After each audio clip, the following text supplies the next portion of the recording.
tratamiento, reducción cerrada, ¿no? Cuando viene el paciente, a veces le ponemos un cachito de anestesia intraarticular, ¿no? Pero los pacientes, dependiendo, ¿no? Si son jóvenes, agarrados, musculosos, es difícil, ¿no? Son pacientes adultos mayores, no tienen nada de masa muscular, es más fácil. También depende mucho de cómo colabora el paciente. Si es un paciente que se pone rígido, duro, se pone duro, no se relaja, entonces nunca va a entrar. Pero si el paciente se le habla, se le explica bien y te deja manipularlo, entonces es más fácil de que entre, ¿no? También depende del médico, ¿no?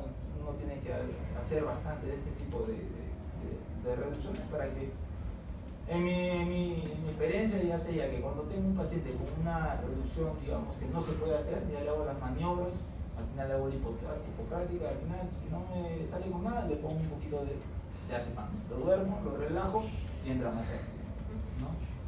Claro, con cuidado, si no lo puedes dormir, nunca despierta. Una reducción abierta, ¿qué significa? Cruenta, hay que abrirlo, hay que ver qué estructura está interrumpiendo ahí para poder reducir esa lesión, ¿no? Pueden haber lesiones asociadas como fracturas que pueden estar interrumpiendo para poder reducir la luxación. ¿Qué técnicas o qué maniobras voy a utilizar? La técnica o la maniobra hipocrática es la que al final uno utiliza, ¿no? Cuando ya no puede de ninguna otra forma reducirlo, se saca el zapato, lo pone uno mismo en la axila y jala con todo, ¿no? Método hipocrático. 2 veces nomás lo tengo que usar y ha salido, pero es muy traumático, ¿no? Hay que lavárselo, medir con la media limpia también. Tracción firme, sostenida, más una aducción y van a sentir cuando entran, ¿ya? Y van a sentir cuando lo rompen también. Así que tengan mucho cuidado, más que todo jóvenes. Método de tracción contra tracción o el método de la sábana, en donde uno jala por un lado y el otro utiliza la sábana para hacer la contra. Y en ese momento puede entrar el hombre en su sitio. Maniobra de coche, vamos a explicar en el examen, ya saben.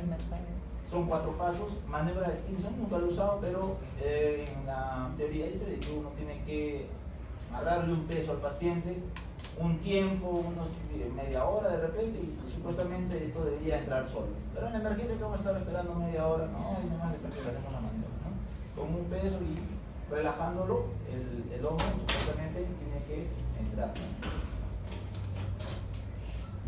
¿Cuál es la maniobra del coche? Ustedes ya la saben.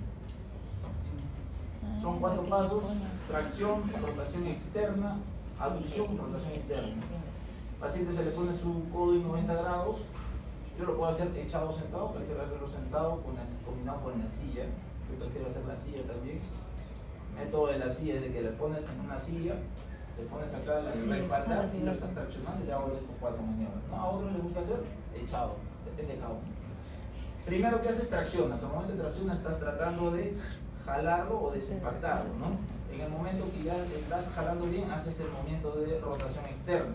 El paciente al jalarlo, lo rotas. En el momento que lo estás rotando, sientes cómo hace clic, cómo entra la cabeza en la lengua. Cuando ya sientes que el paciente está pujando y ya se relaja, es porque ya le calmó el dolor. El paciente tiene un alivio en ese momento, ¿no? Ya, gracias doctor, te dice todo, ¿no? Porque ya no le duele.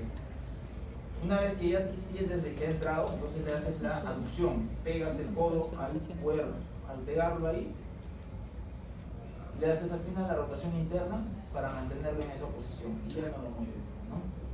Si el paciente hace esto, lo puede volver a salir, ya le dije, porque están dañadas esas estructuras que dan estabilidad, y en esa posición tiene que irse el paciente con su vendaje de Belpo al inicio, porque no vas a tener un inmovilizador de hombro en ese momento. No, le mandas después a que compres en la ortopedia su inmovilizador de hombro. Después de que lo reduces, ya le dije, compruebas, ¿no? Si hubiera alguna lesión del nervio vascular, radiografía, ya les mencioné que tienes que corroborar tanto el paciente como tú te quedas tranquilo si ves de que ha entrado, porque a veces hay bastantes dudas, pacientes gorditos que normalmente los flacos sí se ven encima de la chasca, pero los gorditos no se le ven. O a veces entra y tú sientes que ha salido, o hay una fractura ahí y sientes de que no lo has colocado en su sitio, mándalas a la radiografía. Si está todavía afuera, lo vuelves a intentar. Y si ya está adentro, no te quedes nunca con la duda. Hay que inmovilizar el hombro, como les dije, ya sea su vendaje del PO, su cabestrillo normal o su inmovilizador de hombro. Prefiero eso. Recomendación, 3 semanas mínimo, hasta 4 semanas, y de ahí terapia física inmediata, ¿ya? Si es deportista, mínimo no tiene que ser deporte, no, ya está, hasta 3 meses, y después ya hacerlo paulatinamente, a partir de los 3 a 6 meses. Vendaje del PO, que es el que están viendo en la imagen. La otra lesión del hombro que ya les mencioné es la rotura del manguito de los rotadores, que es distinto a lo que es la lesión de una tendinitis o una lesión del manguito rotador crónica, ¿no? Recuerden, anatomía, músculos del manguito rotador son 4. El bíceps, la porción larga, ¿está incluida ahí? No. Ya tienen ya una pregunta más, ¿no? Vamos a ponerle estas 4, señalan incorrecto, vamos a ponerle bíceps. Porción larga. Para San Martín.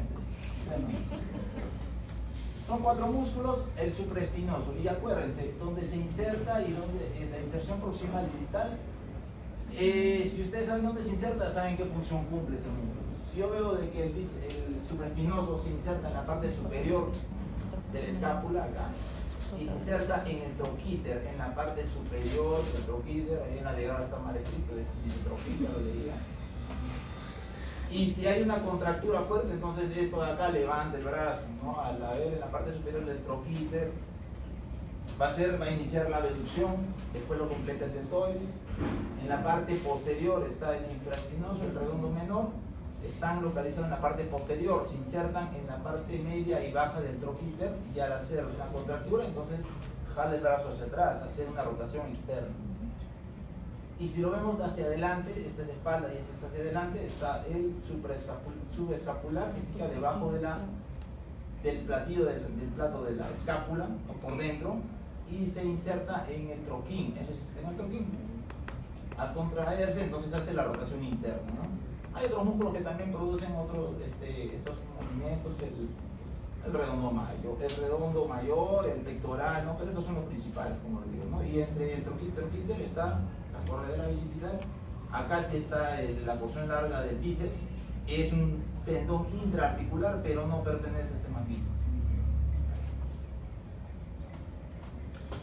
Síndrome de dolor del hombro, hay muchas etiologías. Causas articulares, periarticulares, extraarticulares. Articulares, todo lo que son artritis es una lesión que causa un daño en la misma articulación intraarticular. No lo vamos a ver, solo en reumatología. Extrínsecas, extraarticulares, son dolores irradiados, ¿no? A veces por un paro cardíaco, sientes que te duele el hombro, una motora. Son dolores que hasta gastrointestinales, ¿no? Y que también pueden hacer doler el dolor. Nosotros nos vamos a causas periarticulares de la misma movilización del hombro, y dentro de las periarticulares nos vamos a centrar en la rotura de los tendones del manguito rotador. Hay unas tendinitis cálcica, tendinitis supraespinoso, del bíceps, etcétera, unas bursitis que van a causar también dolor, pero en nuestro tema es traumatismo del hombro. Y una forma de traumatismo va a ser la rotura de los tendones. Ya con el doctor, no sé con quién van a hacer ya el mismo hombro doloroso, creo que con Sueli. ¿Cómo se va a romper un tendón? ¿Cómo va a haber una lesión? Pacientes que están todo el día cargando taladros, pesos, están nadando, hay lesiones en los deportistas, o enfermeras técnicas que están cargando pacientes, también pacientes que están todo el día cargando estibadores, ¿no? Por encima del hombro. Ocupaciones que van a predisponer a una lesión ¿cómo se llama? Del manguito de los rotadores. Causas traumáticas, como ya les dije, hay microtraumatismos. Estas repeticiones, microtraumatismos repetidos a cada rato, entonces va a producir una rotura progresiva de los mismos tendones. Una luxación de hombro como consecuencia de la luxación, les dije que también podría haber una rotura del manguito de los rotadores, ¿no? Deportistas que hacen un trabajo, en este caso los bebolistas, otro tipo de nadadores, también puede ser una ruptura en ese momento, ¿no?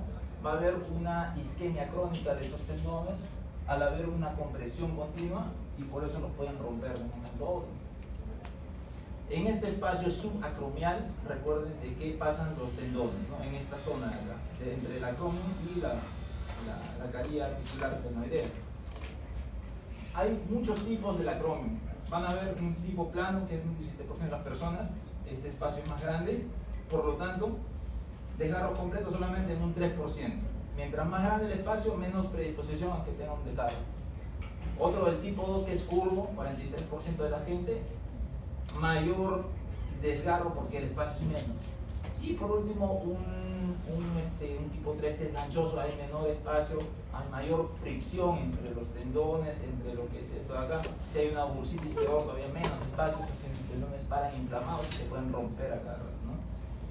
Y mayor desgarro completo hasta un 73%, dependiendo mucho del pinzamiento que puede existir entre el acromion y la caría articular. Pacientes jóvenes, más que todo por un trabajo forzado, una caída, ¿no? Digamos, se pueden romper estas estructuras. Y de edad avanzada, ya por los microtraumatismos, por el esfuerzo físico que hacen, ya el tendón se vuelve más calcificado y pueden haber cambios degenerativos, por eso es que se rompen en los adultos mayores. Diagnóstico parcial y total, igual hay que hacerle un examen clínico, ¿no? Vemos los signos que definen, eso lo han visto en semiología, maniobra de Neer, pinzamiento, etc. Van a hacerle una ecografía primero, que es lo más barato, lo más sencillo, lo más rápido. Se ve si es que hay una tendinitis, una bursitis, tendinosis, una ruptura parcial, total.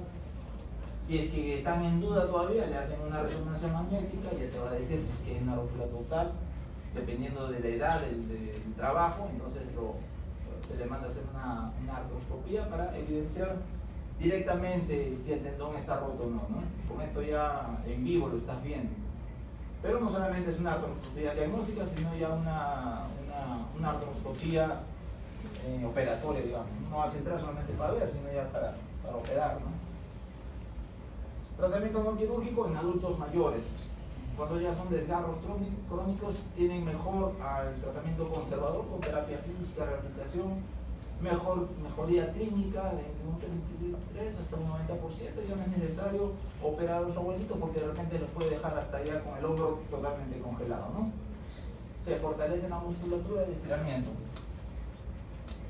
Cuando se opera, cuando son pacientes jóvenes, de repente adultos de 50 años que están trabajando y quieren hacer sus actividades normales. ¿Qué significa? Se ha roto el tendón supraespinoso, se vuelve a jalar, se ancla al hueso y se une el hueso con el tendón. ¿Para qué? Para que al menos de nuevo pueda movilizarlo, ¿no? Y a veces se le hace la acromioplastía, que significa de que ese acromion que esté en gancho, digamos, hay que limarlo, hay que sacar esa punta, digamos, para que no esté rozando de nuevo con estos tendones y se vuelva a romper, ¿no? Ya vimos ya el hombro, nos vamos al húmero. En el húmero vamos a tener, no he visto en el sílabus de que haya fracturas de húmero proximales, deficiales, solamente en el codo, ya se lo van a dar en el médico. Vamos a ver al menos las fracturas proximales y deficiales, rápido, ¿no? Fracturas de húmero proximal, normalmente el húmero proximal no se opera. Ya fracturas en un 80%, digamos, que vienen impactadas, no vienen desplazadas. En adultos mayores, siempre la mayoría son mujeres, más que hombres. Adultos mayores, más de 75%, más de 55 años. Cuando son mayores de edad, entonces es de un trauma de menor energía, pero cuando son jóvenes es un trauma de mayor energía. ¿Qué más? Como le dije, un 80% no están desplazadas, están en su sitio, entonces el tratamiento que es conservador. Nada más se pone su cabestrillo, un punto y que pegue ahí. El húmero proximal es un hueso esponjoso, hay bastante sangrado. No hay problema de necrosis, dependiendo de dónde está la fractura, ¿no? No hay problema de una no sé, artrosis, dependiendo de dónde está, ¿ya? ¿Quiénes lo mantienen en su sitio cuando no están desplazados? El manguito de los rotadores sirve como una mano que lo mantiene en esa posición. La cápsula articular también lo mantiene y el periodo también lo mantiene, no lo desplaza. Mecanismo directo e indirecto. Directo se cae, apoya el hombro con un golpe, indirecto apoya la mano y se fractura la parte del húmero proximal. Signo patognomónico de esta fractura del húmero proximal, signo de N. ¿Qué significa? Que hay un sangrado en la parte proximal del húmero. Este sangrado por gravedad baja puede haber una equimosis tanto en el brazo, cara interna, como en el tórax, cara externa. Si ustedes ven esto de acá, entonces ya saben ya de que es un paciente que se ha fracturado del húmero en la parte proximal.